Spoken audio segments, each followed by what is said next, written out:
Okay, pre-calculus, I'm going to go over the lessons 4 and 5 mastery check from Unit 1. So number 1, it says to evaluate the piecewise function. So we have to pick which function we're going to plug it in. We're going to plug it into negative 6x plus 7, or are we going to plug in f of 1, or are we going to use this function, 7x minus 5? In this case, when we look at our actual piecewise function, we only need 7x minus 5 for where x values are greater than or equal to 1. In this case, we have a value that is greater than or equal to 1, which is why we are going to use 7x minus 5 rather than negative 6x plus 7. So we plug in our 1 for x, and we end up with 2. Number 2, choose the function g that is finally graphed after the function f is shifted to the right 2 units. Okay, so that's right 2 units, and is shifted down 3. That's why the answer is B. Number 3, what is the range? Well, the range is from the lowest y value, which is here, looks like negative 1, up to the highest y value, which is negative infinity.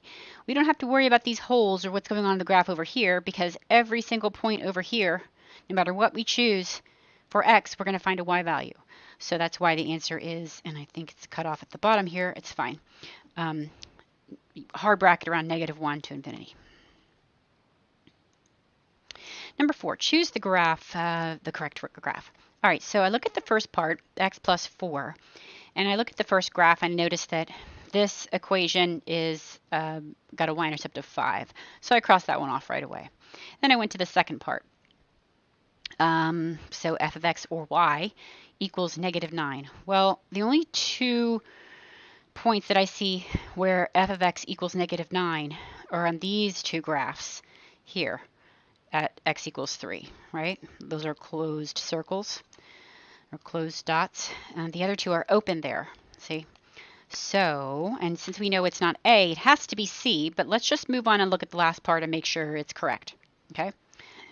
So, we're looking at, trying to erase all this, there we go. Y equals negative x plus 7 for x values greater than 3. Well, that's going to be a negative slope for x values greater than 3. That seems to be accurate. We really should have an arrow, but you know, all the graphs look the same. So, all right, let's see. Moving on. Number 5, which of the following is the equation for the graph below? So the first thing I noticed is, yes, it is definitely a V, and it's flipped upside down, so it's got a negative in front, which means it is not A. Then we moved to, looks like it was shifted to the left 1, which means that's going to have an inside plus 1, x plus 1. So I take a look, and the only ones that have plus 1 that are left are C or B. It is not D. Now the last thing I'm looking at is, let me just erase that so I can take a look. Looks like the whole graph from 0 to 0 has shot up 4. So there's going to be a plus 4 at the end, which is why the answer is C. If you wanted to look at the slope for the A, what's happening with the A, why it's a 3 or a negative 3, you could say, if you include or not include the flip. Instead of going over 1, down 1 in the regular absolute value of x, we're going down 1, 2, 3. And that's why it's a 3 or negative 3, however you look at it.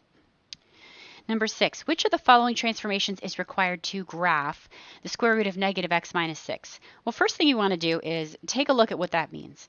If we undistribute a negative, we end up with, this is negative absolute value of x plus 6. So what's happening is the graph is actually moving to the left 6, which is why the answer is not B or D. Now the negative in front, that's a reflection over the y-axis. If the negative was on the outside, like the previous graph, like this, these negatives, it flips over the x-axis. If it's inside, it flips over the y. So that's why the answer is C. And number 7, the point 26 is on the graph. So if x is 2, y is 6. What are the coordinates of the image of the point on the graph y equals f of 4x? Okay, well, y is the same. So I went ahead and put in my 6. Okay, well, what should x be? Well, 4 times whatever x is going to give us this value of 2. So I just made an equation. I said, all right, well, 2's got to equal 4x, solve for x, and you get 1/2. And that's why the answer is, what is the answer? D. And that's all. Peace out.